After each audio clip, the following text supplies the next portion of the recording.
All right, we are live. Welcome to the Rabyd Atheist live stream, the Deconversion Hangout. Just want to make sure that I'm not able to be heard other than the way intended. So there is that. But I have removed ads from this. Oh, hold on. Seem to be having a little connectivity issues here. Hold on.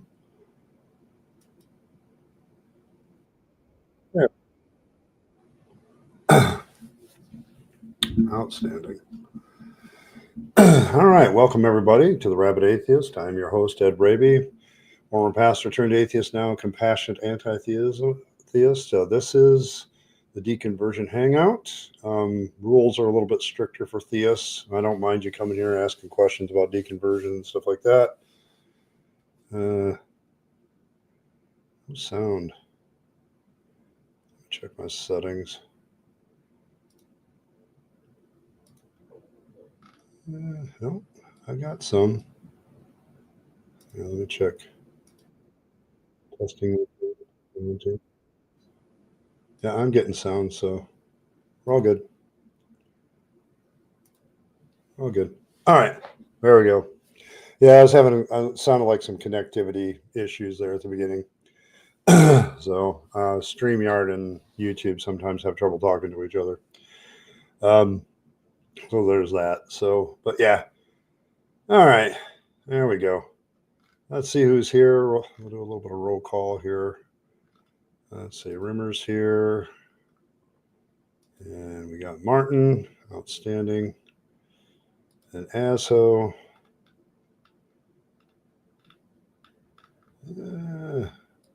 Brennan, yeah, okay, good. Good. Oh, and Fred is here but not here. And then Eric, welcome. Lisa's here. How's there? All right, listening while still working. Okay, yeah, this is kind of, it's a live stream where I talk deconversion with anybody who has questions. But welcome everybody who's new and who's been here before. And but yeah, this is the rules are kind of simple. You have to be a subscriber to the channel to even talk in chat. That's to keep my drive-bys away.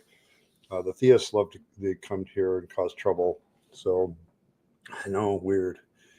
Let's see, cranky elder god is here. That's good. It's nice to have a cranky elder god around. Never know when you need one. All right.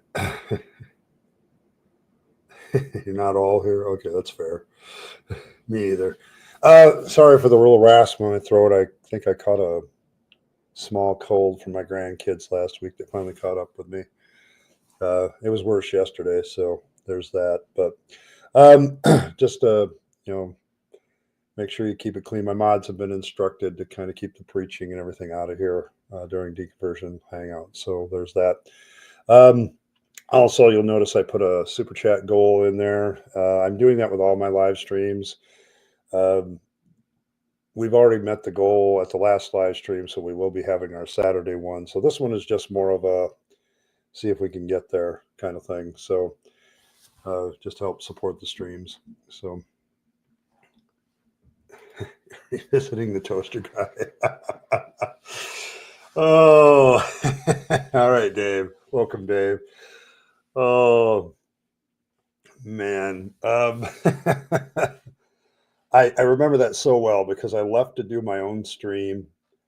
You guys were talking about the toaster guy and the whole toaster thing. And then I come back like an hour and a half later and you're still talking about the toaster guy. So, so yeah, it was hilarious. So, but yeah, that was fun. The other thing I want to do today, before we really get into deconversion, is the poll about the images. I'm going to close, and we have of the 4 images that I had left at the end. We're going to pull those up and tell you who won. And I don't know if Earl's here or not, but I'll let her know if she doesn't show up. What what happened, but one of the things that was interesting is getting the semifinalist winners together and seeing what you guys thought of them. So, the fact is, the top three were like 2% difference. So it was really close. The bottom one I'm show you of the four didn't do as well in the final poll. So hopefully that'll help. But so let's bring them in. The fourth place of this last poll was this one. It's the big stylized R looking like a rabbit, but it has the fang.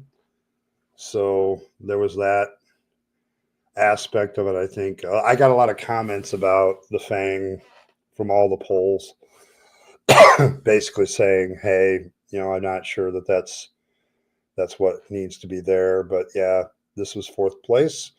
The stylized R seemed to have won a lot of people over. So that's why there were two of them in this final poll. So yes, bunnies have long front teeth. Yes, bunnies have long front teeth. So there's that. But yeah, it turned out being okay. It turned out all right. Fourth place finish. Third place, a little bit surprising that it wasn't a little higher, but like I said, the top three were like 2% difference. Was our Bugs Bunny with fangs and red eyes kind of emoji. So just a little cute rabbit until you look a little bit closer at it. So that was third place. I'm not sure. Most of the comments I got about this one is said it would be great for Merc and it would be great for like an emoji for members. And I think that's probably the route we're going to go with it. I really like it. So yeah, we're all within, it's Buster Bunny. Yeah, we're well within the statistical margin of error. I will agree with you there. So yeah, I think a lot of people like this one. They're just not sure it should be like the symbol of a compassionate anti-theist channel. I know the Vampire Bunny was pushing it as it was. So, but I like this one. I'm going to keep it around in some way, shape, or form. So it will be around and it'll be there. So, I appreciate the work that was put into this one. But this is third place. Second place was the stylized R without the fang. And of all the ones that I think might have the greatest potential to be like my watermark or something like that, once I remember these are concepts that we're working in where we haven't really got them to the so, but yeah, there's this aspect of having just, it is the Rabyd atheist and there's the double meaning there. Yeah, there's an A on the bottom of it too. So I agree with you there. I think Earl did it that way on purpose to get the A in. So atheist. Yeah. Atheist. Yeah. So, but yeah, I like this one. I think it has the greatest potential of being probably my watermark and stuff like that. So, I like that one. Okay. So there's that. And so there's the winner. The winner of the latest poll was this one. Got 30% of the votes. So, yeah. Yeah, yeah, the Devil Bunny. The Vampire Devil Bunny kind of won the whole thing. Yeah, don't mess with it. Yeah, I like the artwork on this one too. It is my favorite from an artistic point of view. Earl did a really good job on this one. But yeah, she ran. This is one of her first concepts that she came off of with, and I thought it was very interesting. So there's that.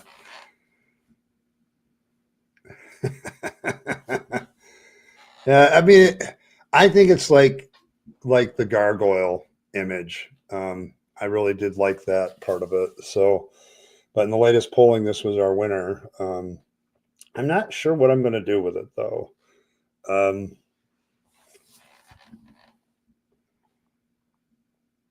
Yeah, yeah, could have follows the flag design. Yes, and I agree with that. Like this one can be drawn from memory. Okay, without a lot of thought behind it, and that's kind of what you want for a symbol that people can remember it. So a valid point, but yeah, the devil bunny here. Yeah, rabbit won't fly. Oh, oh, you're paying attention. What in the world? So, but yeah, those are the winners. So just for a quick review, fourth was the R with the fang. Um, third was devil bugs. Uh, there's that. This one came in second, remove the fang, and then of course the more gargoyle uh, one came in first. So there's that. Yeah, that's kind of it. It was a great contest so far. I think me and Earl got a lot of feedback on it, so we're gonna move forward probably very shortly with some finalized forms. It's like I said, next month is my birthday, and I kind of want to give the channel some upgrades and some new vibes by that time. Incrementally over time over the next month. So, and part of it will be the artwork. So there's that. All right. So that's that. So yeah, yeah. There's a lot of things that I can do with this. I think the Devil Bunny is good for Merc.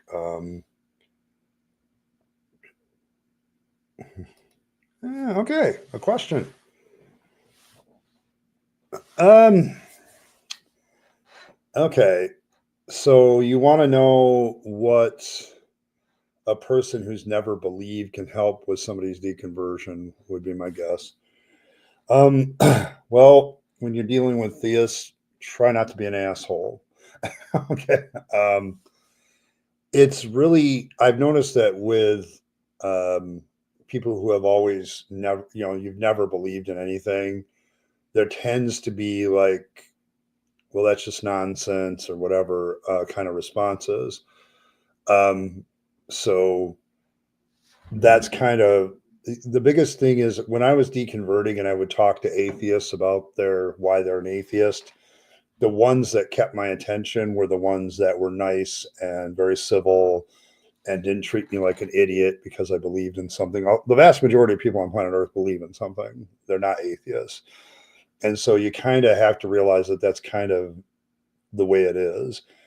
And so the role you can play is being a very understanding person when you're talking to somebody who believes. Okay, that yeah, I get that you may not get why people believe instinctively because you've never done that, but I think you can hang around them and get to know why they believe and all that. So, oh, well, thank you, sir. I appreciate that. Cranky Elder God. Okay. And I like the dollar amount too.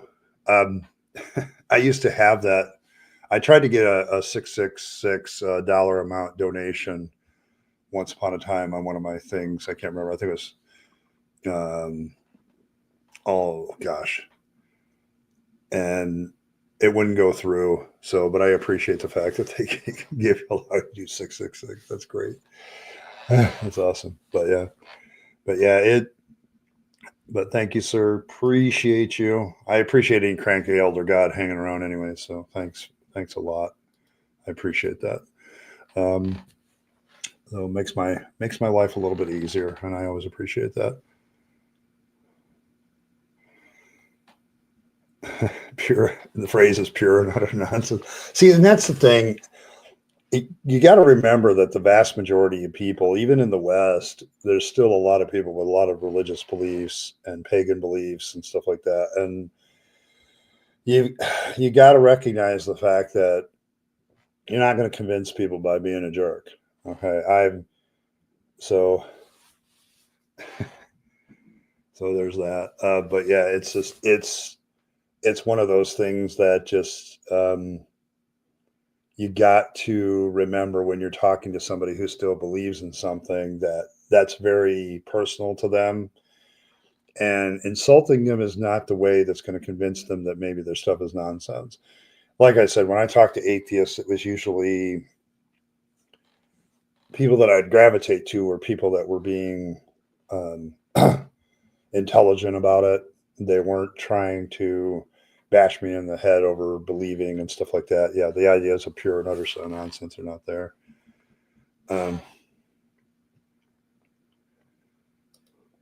53 are unsilly. Okay. I don't know. Donations are what they are, I guess. I mean, you have to. I'm limited by what YouTube allows me to do. So, but yeah, that's kind of the way it works.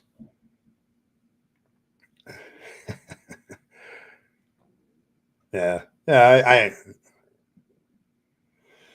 Yeah. See, like there are many of you that have gone to Catholic school or you've had a religious background, but you never bought into it. That's another classification of people that believe. I think with you, you have a better chance of understanding whatever religion you were going through.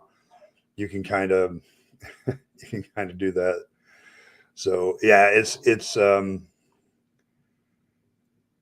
I think it's easier for people who have some religious background to understand people who are religious. But there's a lot of people out there who have never believed in anything. And when they deal with people like, how do I help them deconvert? It's like, you know, be respectful and listen to what they have to say. You may think, and quite frankly, I think now sometimes when I hear people, it's like, that's literal, utter, yeah, utter, pure and utter nonsense, as Rimmer put it. But I get, you got to get past the fact that they still believe this stuff, and you're going to have to um, deal with that. Okay. People usually have good reasons to believe. Okay. I kept my beliefs for what I thought was good reasons for a long time. And so you have to remember that. So I don't have 12 apostles. I'll leave that to Jesus.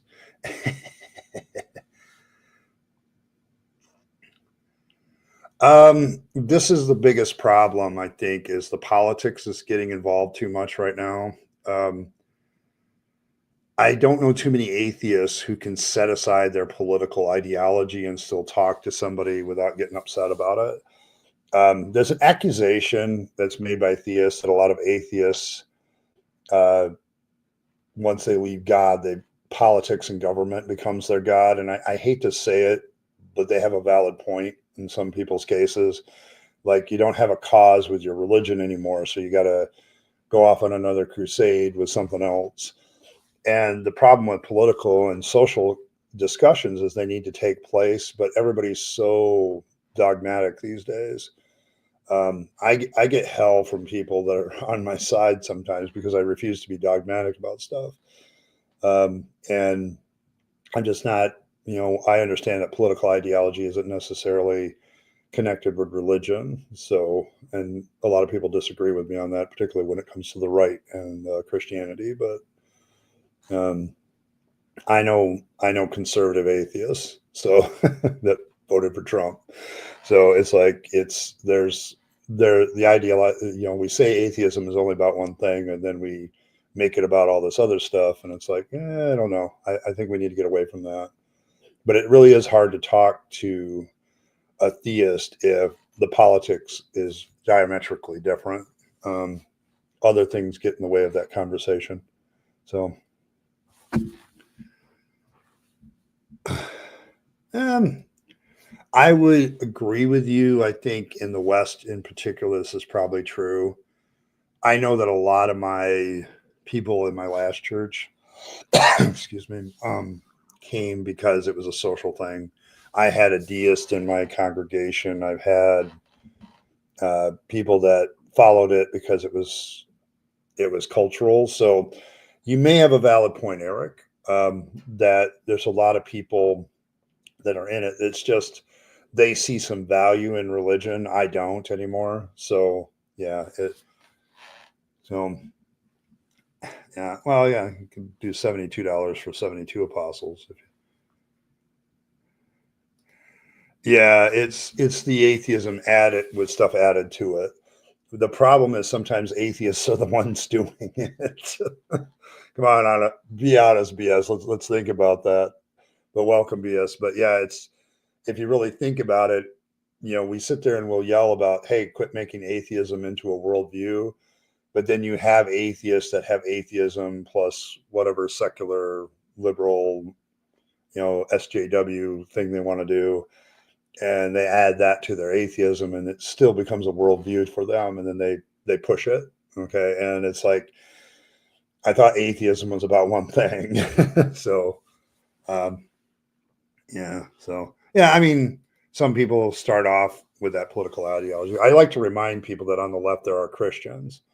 I mean, like Biden was a Catholic. So, I can't remember what Harris is, but they're religious.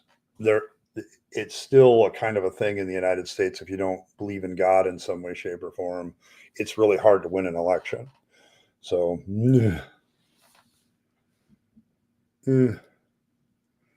disapprove the theism political connection. Yeah, yeah. It's for me. When you talk conservatism and liberalism as a political guy with a political science degree, it's like conservatism is about preserving that which you think is good, and liberalism is about change. You could almost see them as forces of stability and change going at each other, which is an old viewpoint, not just political, but in other ways too. Eh, yeah, a lot of it is performative. I think a lot of people don't really believe in the back of their head. It's nice to wishful think. I mean, the biggest thing about being a believer is all the wonderful bennies you get without any evidence. You get eternal life. You get to see all your relatives that have died and friends that have died. You get to all that stuff. So there's that. But you have that element of. I think people are just doing it because it's tradition, but they may not necessarily believe it. Agreed, but he also isn't. He certainly isn't a conservative either. So, but he's definitely a Catholic. So he just knows how to separate his Catholicism from political ideology, which a lot of Democrats in the United States know how to do that.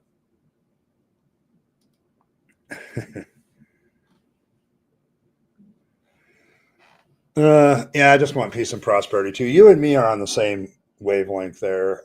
As a libertarian, people get sneers at me when I say that because I think I was watching Penn Jillette talk about this because he's a libertarian. Him and Teller are both libertarians, and he got a little disturbed that libertarianism got connected with the anti-vax movement. He says, as I recall, he says, I'm all for the fact of bodily autonomy and people shouldn't be forced to get the vaccine. The whole idea of, being suddenly anti-science, being connected with libertarianism kind of gave us a black eye, but not all of us. So that's that. So yeah, Obama, HRC, Obama, they're all Christians. So they're, I always laugh and say, well, the Republicans are the Christian party. It's like there's Christians in both sides. They're all over the place. Okay. Yeah. Yes, this is also true, Mighty Sarlacc, and welcome. There are a number of conservative atheists, which is telling it's a good thing in the sense that it's letting everybody know that atheists don't automatically follow a certain political ideology. And that's an important thing to remember in deconverting because a lot of people they deconvert from Christianity and they think that they got to go full out, change all their views, and go the other opposite political direction. It's like maybe you should analyze every issue one at a time and take it that way. And so some of them do that and they still remain Republican. I have a friend that was a long time Democrat and liberal, but the more time has changed, he is and as he has gotten older, he's gotten much more conservative in his views. And so he announced probably a couple of years ago that he was joining the Republican Party. So it's like that. I would disagree with that. That greatly depends on what flavor of libertarianism you have. I pull away from the titles liberal and conservative. I'm probably more liberal than I am conservative. So when you look at my viewpoints, but I get rid of I don't have any problem with, it's all about freedom ultimately at the end of the day. So, individual liberty is a big thing for us. That people should probably make choices instead of the government.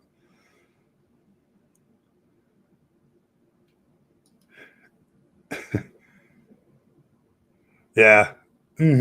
Yeah. I think I've heard of this person. Yeah. But yeah, I can see that.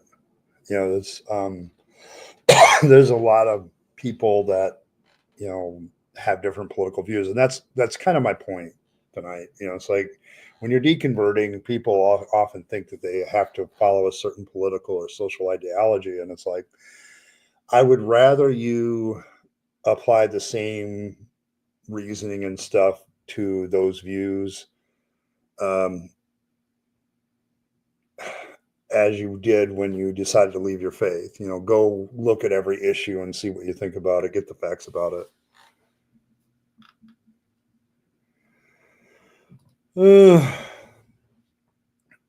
Yeah, they do. Yeah, I think the thing is, like, there's a lot of libertarians like me that are very pro science, pro, get your vaccines. I'm just not for the government holding down your arm and sticking the needle in it. So that's probably where I draw the line. But I was never anti-vaccine. I think that's silly, but and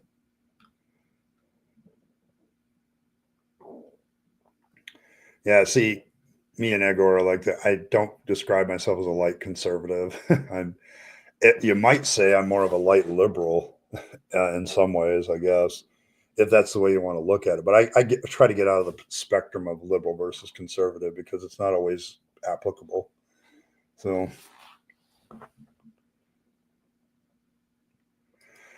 yeah, and that's the heart and soul, Eric. See, there's different types of libertarianism. Okay, what you're describing is what I would call anarchism.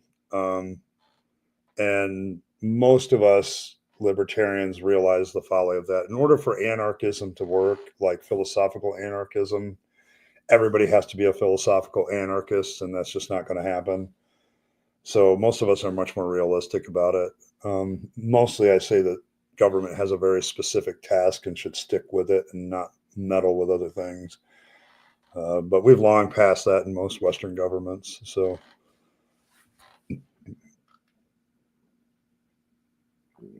yeah, the right haven't always been that bad. So they really haven't.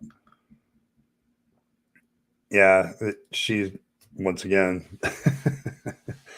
it really depends on the flavor of libertarianism. There was a guy who did a series on the different schools of thought in libertarianism. There's like 6 of them. I'm more of the classical libertarian variety, which means I view government the same way the founding fathers did, as a necessary evil because other people won't function without it. So she was the head of the government. All right. Okay. Yeah. You're like a lot of libertarians. We take, if you sat down with us and took us individual into issue by issue, you're going to find us on different sides than most sides. But the polar divide does, you have to gin up people's emotions in order to get them to vote. So you have to make it, uh, I'm not, it's just, it's one of those things that comes up where you have to get people emotionally invested in voting in order to get them to the polls. And so they do the two-party system to do that. So yeah. I'm always interested in how you guys are doing.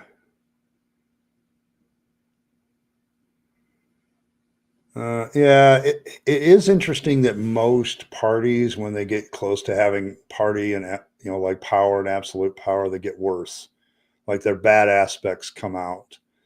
It's why the founders of my nation distrusted government, because every time you give somebody power, it gets worse. So, so there's that.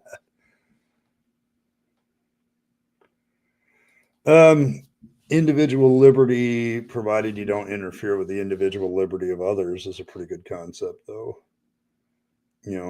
Freedom to do something and freedom from something. Yes, I agree. There's a distinction there, but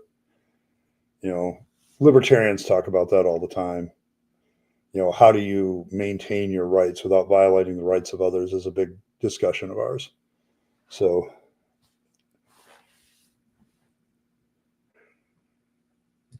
I remember that scene. Now I know who you're talking about. Yeah. Fashionably late as always, Earl. I went through your images. Here, I'll pull them up real quick. But here, let's get them back on, and we'll add them to the stage again. Seeing Earl is the artist, and she is here. And that one came in 4th place, Earl. 3rd place was our Bugs Bunny rabbit with fangs. 2nd place is the big R without the fang. And then number 1 was this one. Number 1 was this one. So that's where you're at. Yeah, I like the fang too, but is that?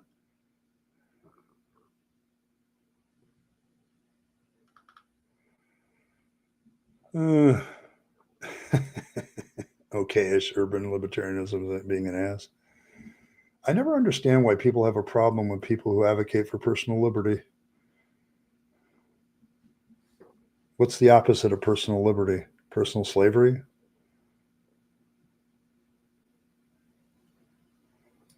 I don't think that's true. I absolutely acknowledge collective action.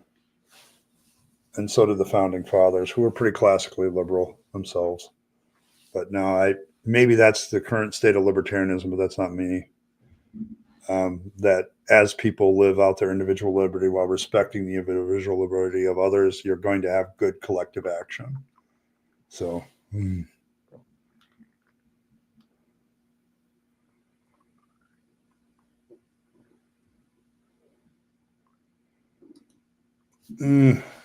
what do you mean? Which individual freedoms? To make your own choices? So, yeah, there's a lot of things that I simply consider like free will actions, and why does the government have to be involved in that? And drugs is one of those. The unintended consequences of black markets are definitely why I take the stance of let's legalize the drugs and deal with it from that standpoint. Portugal has gone that route, and they have less drug problems. They still have them. You're always going to have drug problems, but getting rid of the black market is always a good one. But no, I simply believe that if everybody respects the freedom of others, I think the biggest mistake people make about libertarianism is that you can do whatever you want, and that's just not true. You have to respect the individuality of other people. So you voted for number 1? All right. Yeah. But yeah, that's the one that won. Yeah. A different sign with the toes. All right. Yeah, they advocate for being a slave to God. So I don't.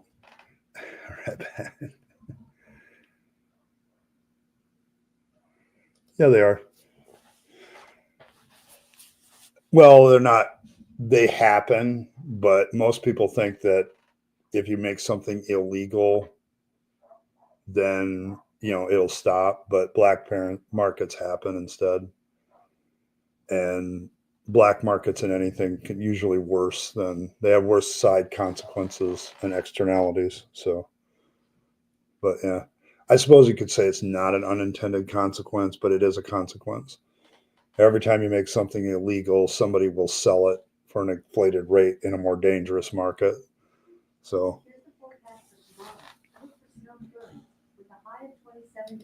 yeah, but yeah, positive, negative rights. It's a good discussion. Third party, yeah.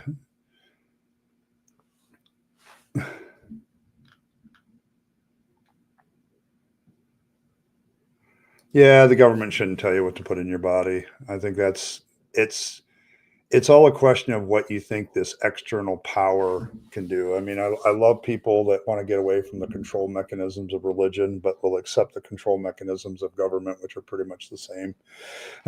So,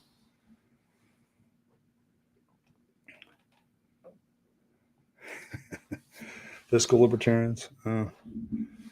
Oh, you mean like I worked hard for this, I earned it, and I should keep it? hmm So, yeah, extractor is good. Yeah, the Libertarian Party doesn't impress me either. Okay, I think their problem is that I don't think we're saying it should be legal. It shouldn't be criminalized. There's a difference. Like if somebody possesses fentanyl, they shouldn't be arrested simply because they possess it. So I do have to go to work. I'm probably going to knock off here at 7:30, so we can get on Messenger and talk about the stuff. So real quick after the stream. So I think though offhand, most of the chat has that aspect of it pretty much down. So I've taken a lot of the comments to heart about the artwork. So we'll see about that. No, it doesn't, but it still uses the same control mechanisms of ginning up people's emotions. It still uses, if you listen to a politician and a preacher, they're using the same rhetorical devices. Um, they also make grandiose promises and don't deliver. Okay, so there's a lot of similarities actually between government and religion. It's amazing how the fact that both of them sprung up at the same time in human civilization. I wonder if there's a connection.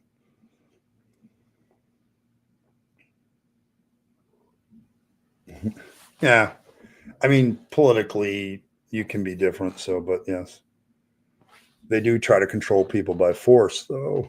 So, at the end of every government law is a gun pointed at you. That'll make, if you don't do it, you will get arrested. So,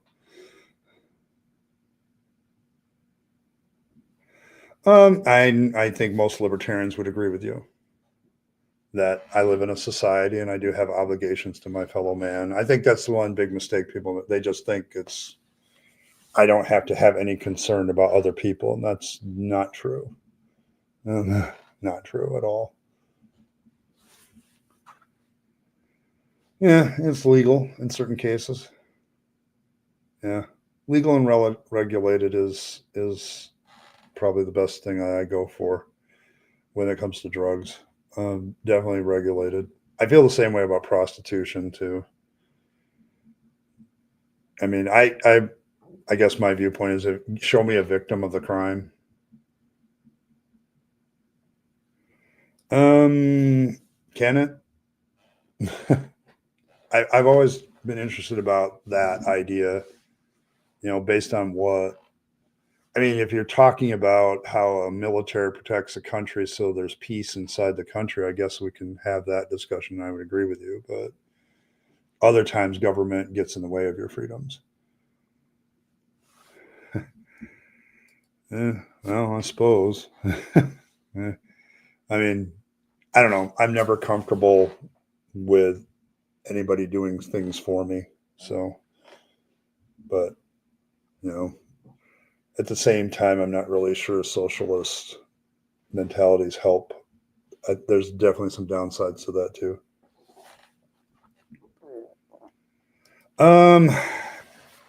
Optimistic nihilism.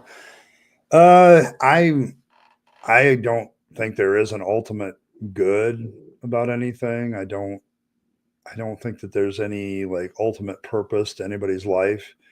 That doesn't change the fact that I can still have purpose in the here and now. I think that's one of the things that like theists misunderstand when you become an atheist and they say, "Oh, you're just going to have nihilism." Um, it's like, yeah, there's no ultimate purpose for me, maybe no ultimate purpose for the human race. Doesn't mean that we can't come up with one for ourselves that's temporary. The whole issue of temporal and eternal purpose is you throw that out as an atheist. It's like you say there's this eternal purpose, but you haven't even proven that there's an eternity. So, but I've never understood theists that need this eternal purpose in order to have purpose for their life.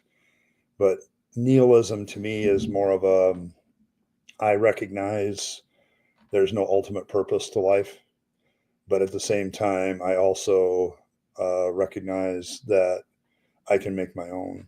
So, yeah, government does use brute force.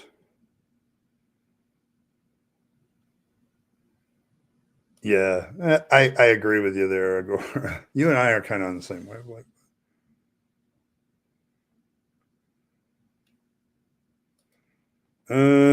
I would know some anarchists that would disagree with you. Try to take my land. Trust me, they exist in the United States.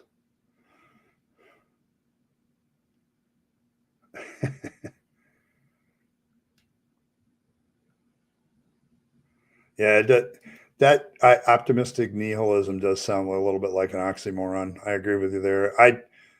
From my standpoint, I look at nihilism as okay. I got rid of the idea of ultimate purpose, but I could still have one of my own. So,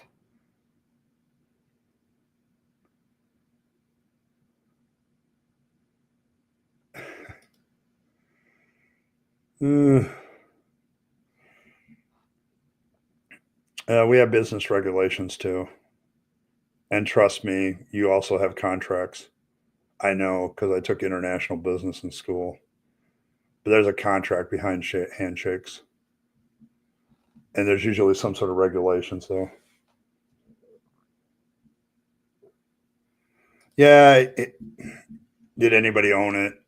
And what is the basis of ownership is also a big question for a lot of political discussions, libertarianism included. So,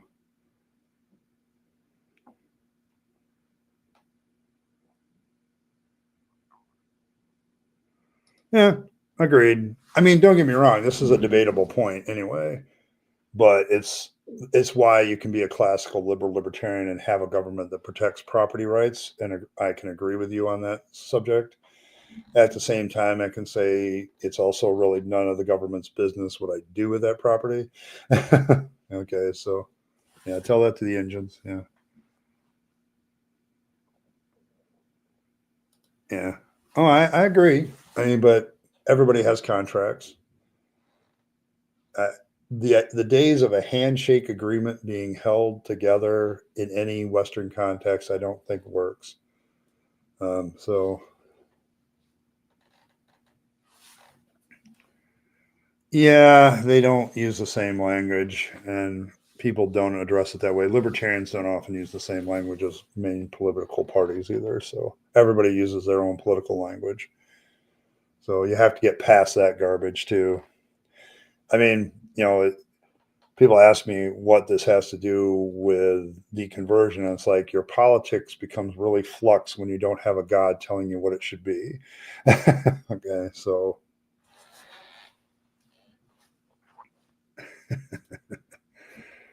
but I'm not allowed to think about that too much, or I stop eating.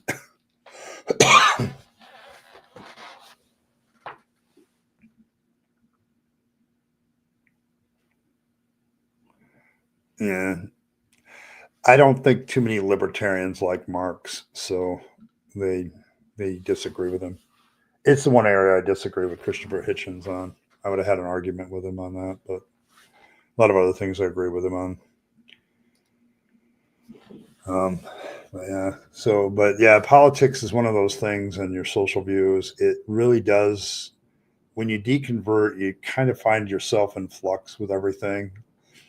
I eventually came back to my libertarian roots, which is individual freedom within the context of a government that protects rights but doesn't necessarily grant them.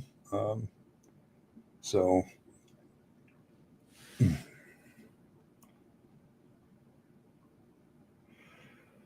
uh, yeah, I think that if I can be real blunt about what the left needs to do, they need to quit being a dick.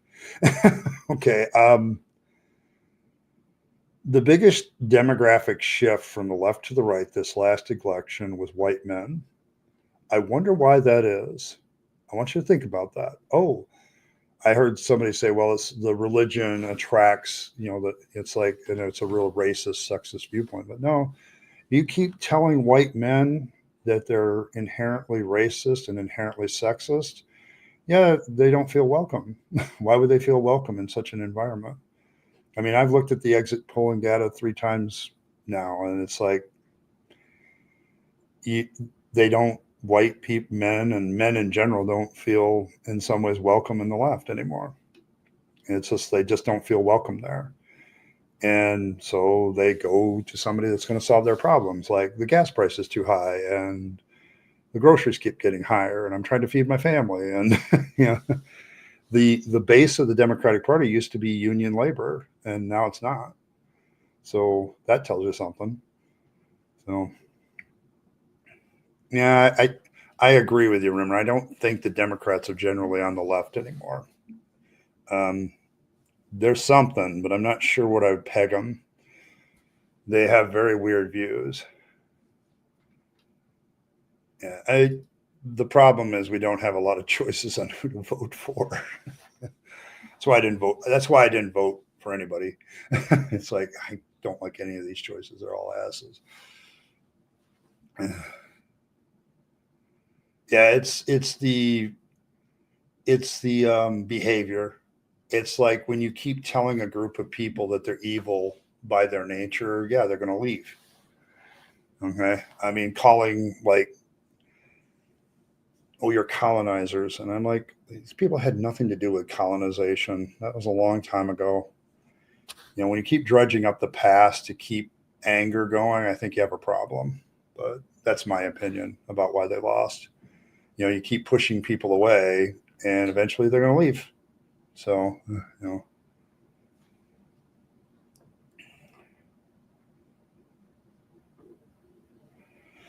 um, well, that once again, you've just pointed out that there's an argument, isn't there? But you do own the property. It is that part of the river belongs to you. Do you have a responsibility to the people that live downstream and upstream? Maybe. Um, but yeah, I mean, you're talking. I think the problem is you're dealing with me as an anarchist, and I'm not an anarchist. I don't think anarchism works. So it's like I said, there's many schools of thought in this. To me, I'm more like we got to have a government that keeps a common set of rules of how we're to conduct ourselves, but they need to also mind their own business a lot. It's a line that constantly gets redrawn. Yeah. Yeah, they're center rightish. Um, but that's because the whole country is center rightish. Okay. Yeah, I think that's a lot of people's problems too. Like I have a poli sci degree and I still look at this stuff and I don't want to have anything to do with it, even though I'm interested in it. I find myself drawn to other countries and studying their politics instead of my own because I don't like mine.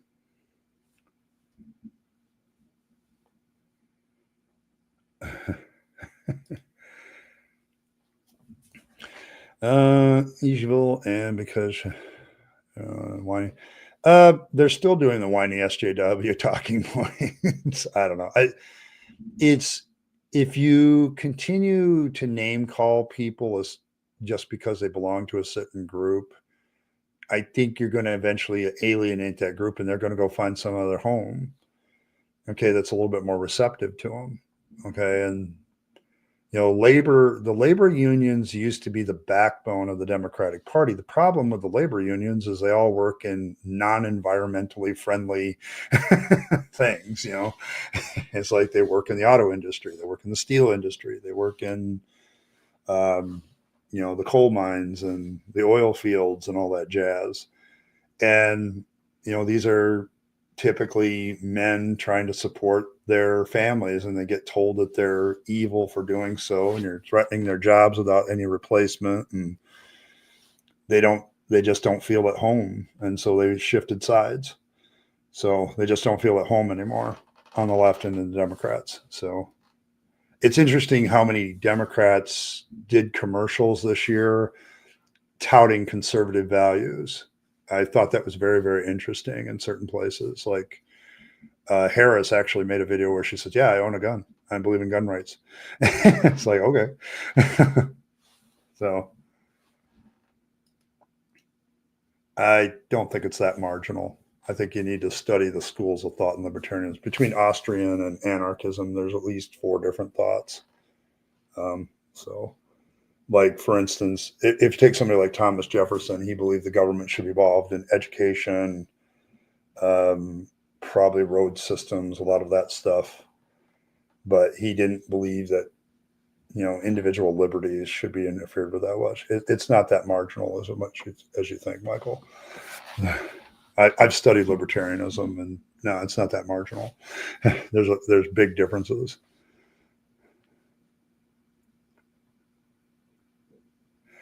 Yep, agreed. But I also think we need libertarians around to say, yeah, but that really interferes with the individual freedom and liberty that a person should have to make their own choices about that issue. Like I feel like the most libertarian issue is pro-choice. The whole abortion issue is who is in charge here. Okay, to me, that choice belongs to the individual, the woman who makes that choice, and that's a very libertarian point. So, no, it you gotta the Democrats, if they want to win, okay, they need to have one, a more positive message, and two, quit bashing on everybody else, okay, for not agreeing with you. Um, I I don't know. My issue with a lot of people on the left right now, or the Democrats in particular, maybe not necessarily the left, is they don't feel like they did anything wrong. I'm like, okay, are you going to acknowledge this when you lose the midterms? Okay, that maybe there's a problem with you and not the country. But yeah, it's like there's not a lot of introspection. I thought there was going to be some after the loss, but a lot of people aren't being very introspective, and the people that are being targeted by the others. Like, quit doing that. So yeah, it made them unnecessary, but they still represent a voting bloc. Okay, so there's still a group of people that votes. Okay, and they have their, how shall I say that? How shall I say that? They still vote, and they still have needs that they want addressed, and the Democrats didn't address it. I mean, when you spend all your time in your ivory tower calling down curses on people, you don't really have time for the little guy that's struggling. And that's a big factor in the last election. I'm still waiting for Trump to do something about gas prices and food prices, but we'll see.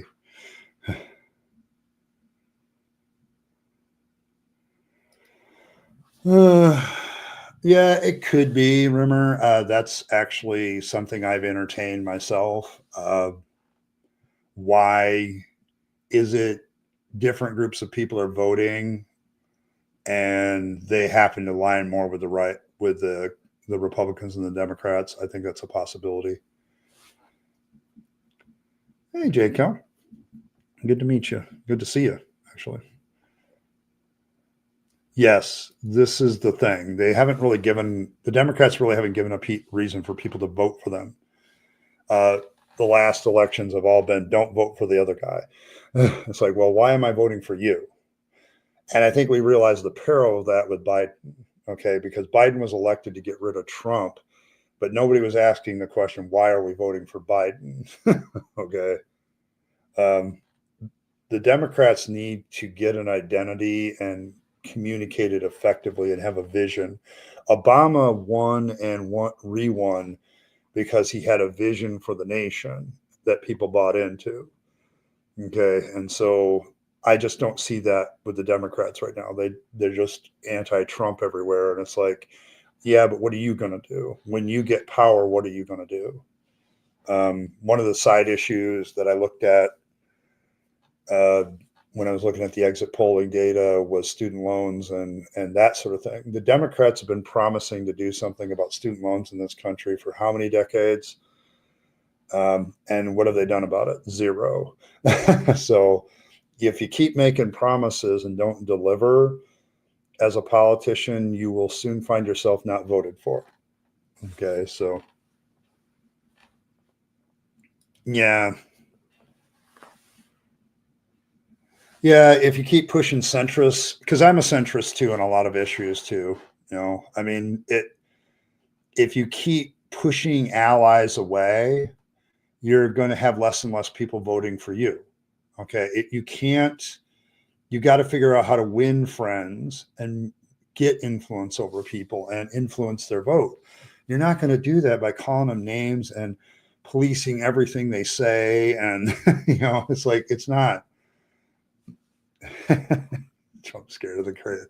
That's a great joke. I like that. But yeah, but to get back to your point, Earl, that's it. It's like you have to win friends and influence people to win elections. And if you're always bad mouthing the other side and people that are kind of in the middle and in the center, and you don't allow allowance outside of your political dogmatism, you're going to find yourself with less and less people voting for you. So, agreed. But I I'm holding Trump voters accountable for their action. So, except it all got shot down. He did forgive a lot. Biden did it on his own, but he had an opportunity when he was first elected. He had Congress. Okay, uh, of all the presidents who had 2 years where they controlled Congress and the White House, Biden, in my opinion, did the worst as far as getting anything done with that. So, thanks, Goodman. I'm actually having a pretty good week. Today's my Friday. I got to go to work later, but so yeah, I don't like it when they mingle either, but here we are. Yes, and the recent court case, he did forgive a lot of debt. I'm not saying he didn't, but if you're going to do something permanent, you have to have Congress. You have to do something together, and he didn't do that. Okay, he didn't really do that. There was no what I would call educational reform initiative to get the funding of education changed overall. It was more of a let's just throw more money at the problem and hope it goes away. But yeah, because there's a lot of people that are still, tied up with that. But the way education is funded hasn't changed essentially. So yeah, they do that. Taxes always. So, but yeah, there's a lot of forgiven debt. Don't get me wrong, but did he change how this system is done? Not really. He had a chance with Congress to really reform how education was funded. And in my opinion, if people maintain a certain GPA and do work hard at it, the government probably should pay more. I'm very Jeffersonian about education, that it should be. It's one of the few things government should really be involved in. But so it actually benefits the nation probably more than a lot of other things.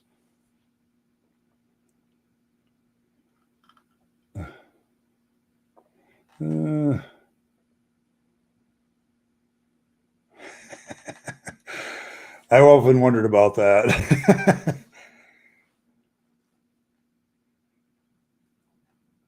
Yeah, it's absurd.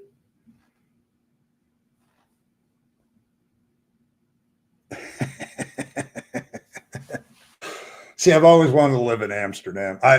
Quarter of my people are from Europe are Dutch, so I actually flew over it. Uh, mm, oh, they did do awesome, but it's like, okay, you did something temporary, but not permanent. I'm not saying what they did wasn't good. It's just like what education funding needs is a major reform in the United States. And I speak as somebody who was on a school board and was looking at how high school kids were going to get scholarships and stuff. There's a massive problem with how education is funded in the first place, from my standpoint as somebody who's been in it. So um, there's something that needs to change there as far as how college and universities are funded. I'm not saying give it away for free, but because I think then it doesn't mean as much. But at the same time, they did something good. Biden did something good. I'm not sure Democrats did something good. But yeah, it needs the whole issue needed reform. Yeah, but what about the future? It doesn't do anything for people in the future. Now that he's out of office, he can't do anything. Thus, the problem with executive orders as well. They're temporary. There's a overhaul in the university education system that's needed, and that just didn't take place.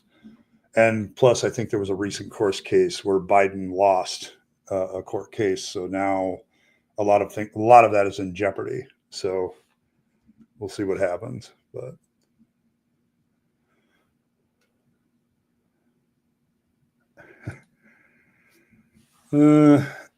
well, yeah, unless the ideology switches. But yeah, the state government thing, the senators thing has always been two per state. The logic being that you have one part of the Congress that's based on population and the other based on each state being its own entity. It used to be, I mean, it could be worse because it used to be that each state picked its senators and they weren't elected. Now they're elected. So you often get like here in Michigan, it's been many times the government's been Republican, but the senators have been Democrat. So is it? I'll have to go. I went. I flew into Amsterdam's airport at one point. So, but there's that. It's. I love the patchwork quilt from the air. It was beautiful. Yeah, I mean, but a majority is a majority. Okay, especially when you control the White House, you don't need like the 2/3 to override the president if you got the presidential vote. And I don't know, Democrats as a general rule have been promising reform in education for years, and they still haven't done it. It's one of the few areas I agree with Bernie Sanders in some respects. Like they just haven't done anything. So it helps a lot of people temporary, but future students, what do they get out of it? Nothing. So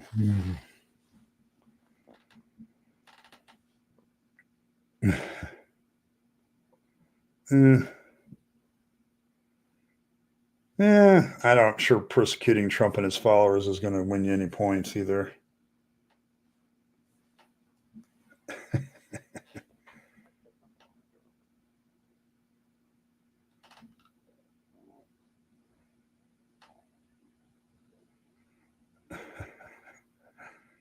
Oh, prosecuting.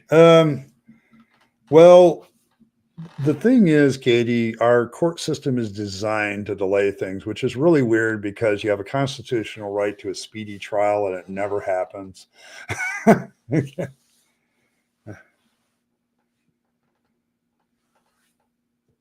I'm not being unfair. I'm just saying that they've been doing this for decades. It's not just Biden. Obama had a chance to do something about it too, and he had a bigger majority, and he didn't do anything either.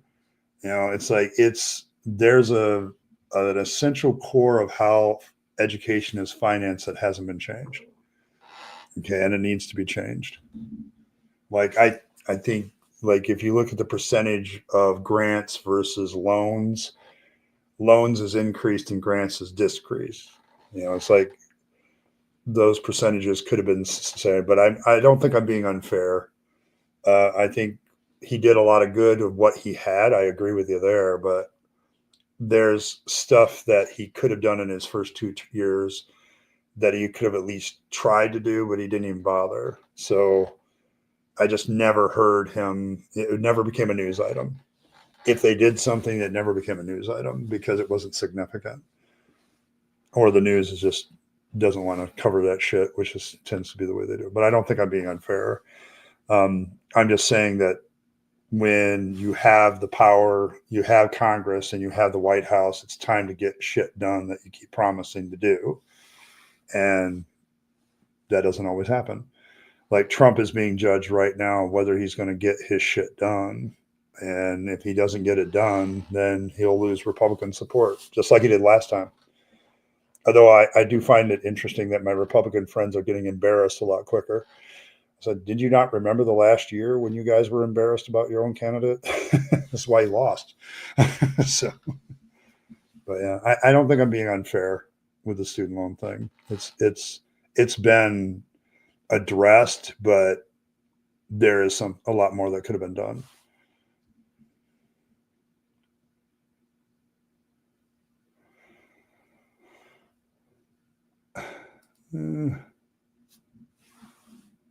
Oh, the Marxists had a few good points.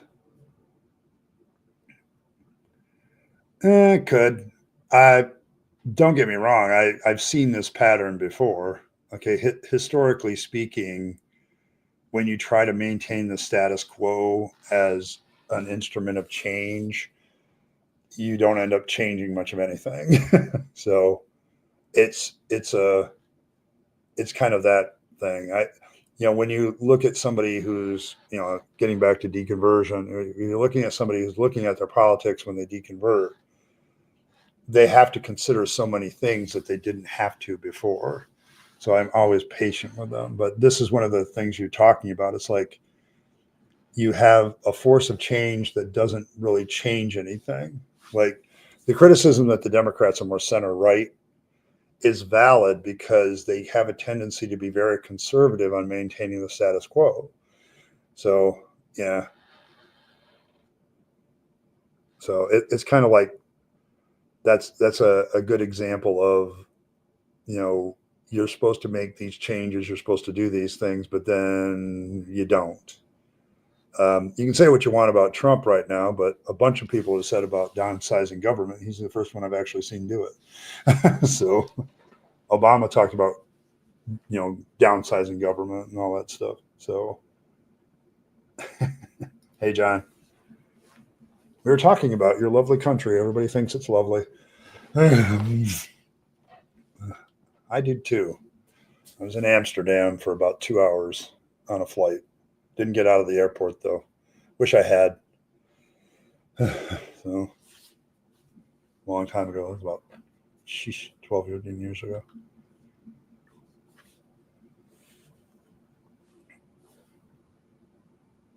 I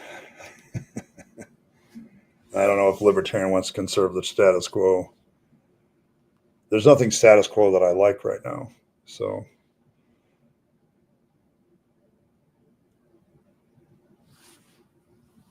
oh, I gave him credit for it. See, there's the other problem. I said he did a lot of good things, and you didn't even listen to that part. So, I'm just saying that more could have been done. I I think it's a good analysis. I'm not what message is presented ultimately. But let's think about this. You lost a bunch of people to the right because you weren't dealing with their economic issues. Let's say the Democrats, when they had Congress and they had Biden, had actually done something about education and how it's funded, so more people that were blue collar and otherwise could go to school and know that they weren't going to accrue the debt in the future. Could you have presented that real positively right now for the last election cycle? You're damn right you could have. They didn't do it. All you can really say is they paid a bunch of current student loans down, but the future's still not that bright. So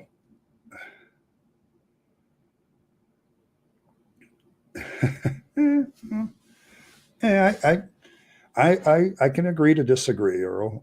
It's just I think that there was a much more positive message that could have been done if you had actually changed the nature of educational funding and say, okay, now you blue collar person that's going to your factory every day, you can go to school and not have to worry about a massive student loan debt in the future. That is a big message. That would have been a huge message that they could have had going into this election cycle, but they didn't have that. So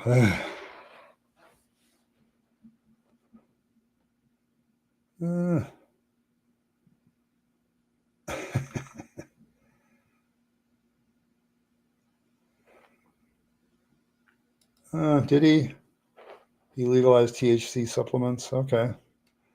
I kind of figured that was going to happen. See, the problem is that a lot of people are going to agree with some of the stuff he does. I had that all the time from my Republican friends. I don't really like Trump, but I like what he does.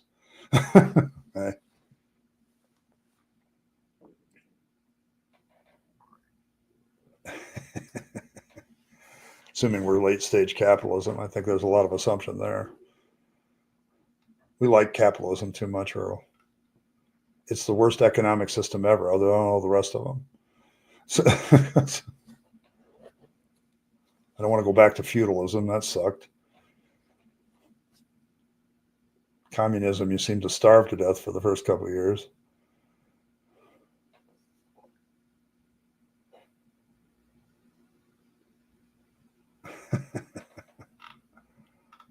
Oh.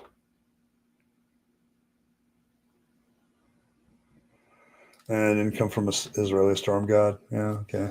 That's fair. That's fair. I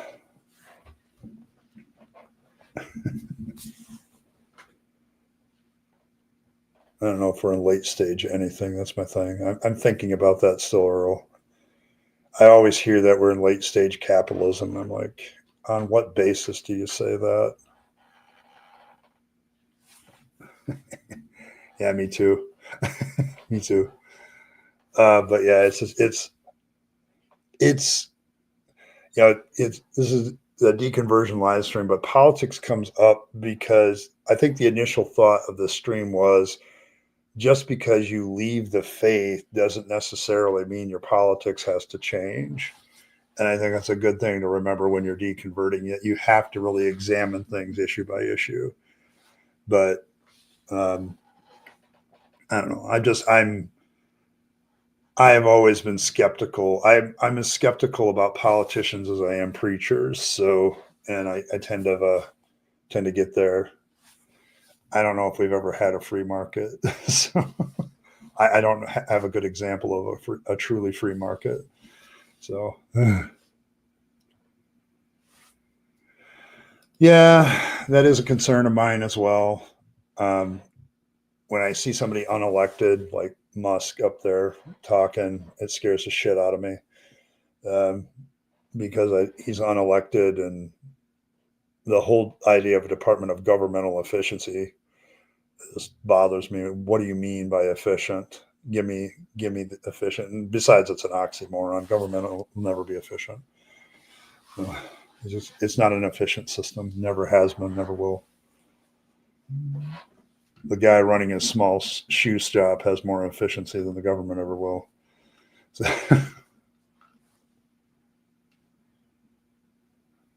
I don't. It's just Michael. I just don't know. Yeah, Somalia maybe. Singapore has a pretty free market.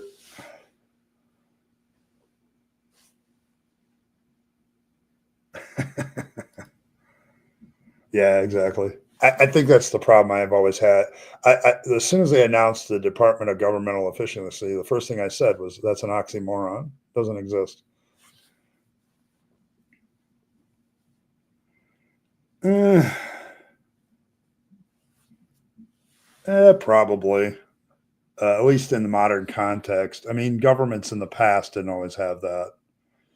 Um, I mean, if you look at feudalism, you want to talk about a system that benefits the ruling class and nobody else. Feudalism definitely was that throughout the Middle Ages. So, um, everybody doing their thing. So, very efficient. Very much. I am sure you are. I didn't say anything like that. It probably goes back to the political language. Every group has their own political language. You are correct, and so you have to figure out what the language is and talk the language. I think, for instance, like as a libertarian, most people don't know the libertarian language, and so they assume too much about it. And it's like you know, I sit and talk about individual liberties. Most people don't really think about what individual liberties should be. So, consent to your model of rights, probably not. Uh, yeah, there's some truth to that. You have to look at the personality type of a person that's attracted to power. You really do. Where it's like when you look at politicians. There's there were two people that used to serve me me on the school board. Those that were trying to do some good with their power, and other people who just liked the power. Okay, they liked having influence others and having people fawn to them a little bit and everything. And it's those type of people that are more of a problem. So yes, and I don't know. Government always seems to pick winners and losers. Uh, Actually, if she was the only living being in the universe, she would have all the rights in the world. She could do anything. Oh,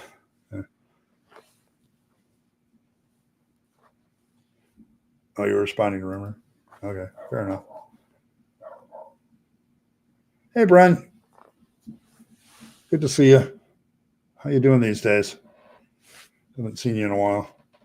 Couple of did you last live stream? Maybe, I don't know. No, but that's but yeah. Oh, it's been a good discussion because it's like one of the deconversion issues that I deal with. I think constantly in this channel is social views and political views, and it's like, do I automatically have to do this? And it's like, no. Yeah. Okay. Cool. I'm glad you're staying active, my friend. So, um, would it?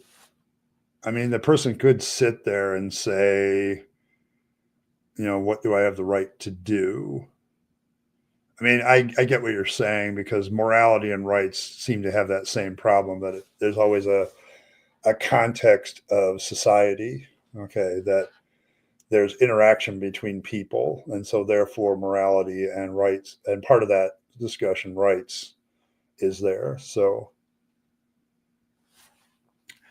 yes, you do look at governments differently. And I guess I get into trouble with some people because I look at how politicians act, and I knew full well how preachers acted.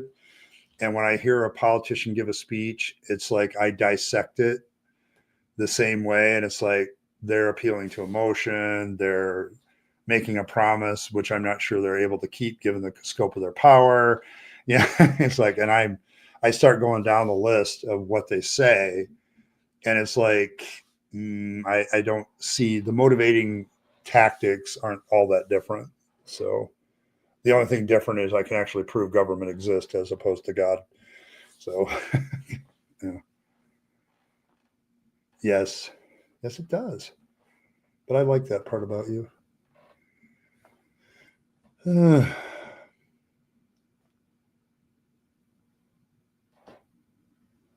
Yeah, the first step is there, because once you start distrusting religion, distrusting political systems isn't too far behind.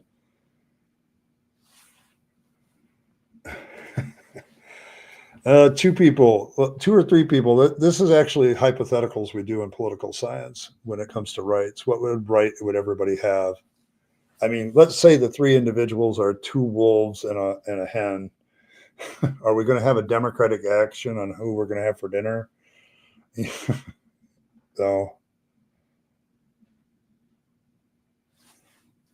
um, I'm still looking at it. I think I may pull some themes out of it. The video is really long.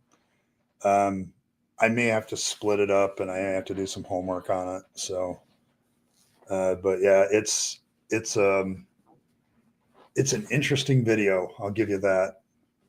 So, but it is long. I'm gonna have to edit down maybe to get it down to where I want. I don't. I understand that, and I may forego eventually, but it's like there might be some themes in it. I think that's where more I'm going with it, because I know the stream that we did last Saturday on dating was a very interesting one because there's a lot of purity culture themes in what people do, and I want to do that. So,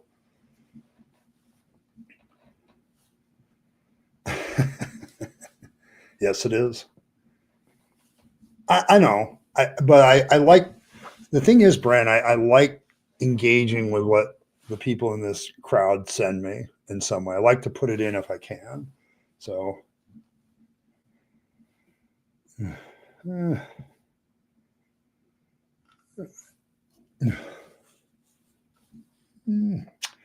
well, folks, I'm coming up on my time limit, and I do have to go, and I do have to talk to Earl about our artwork after this stream. So, I think I'm going to call it a night. I appreciate everybody being here. It was a good discussion.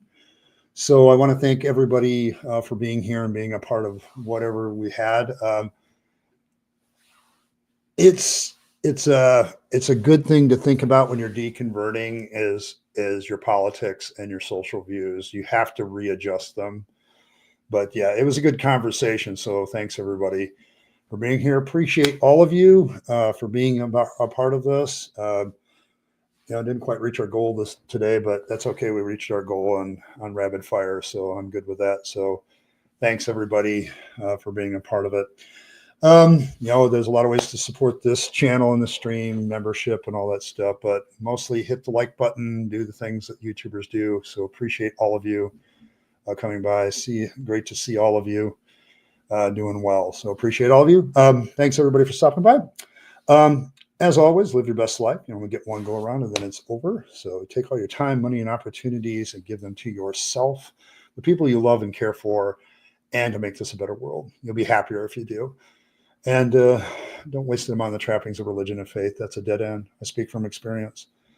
As always, thanks for stopping by, everybody, and I'll catch you next time.